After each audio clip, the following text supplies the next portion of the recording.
O kuya, anong ginagawa mo dyan? Nag-iisip ako eh. Ito. Tutok-utak to. Mag-isip muna kayo.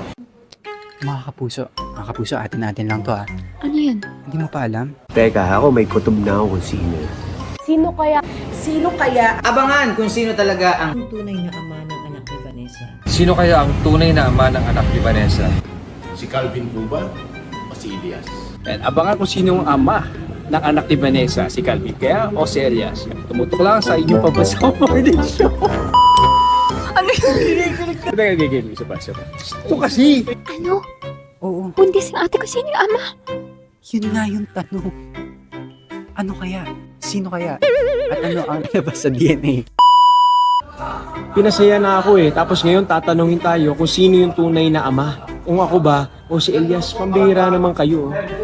Hindi pa ba sapat yung pinakita kong pagmamahal? Hindi pa ba sapat yung may nangyari sa amin nung gabing inamin ko sa kanyang totoong mahal ko siya?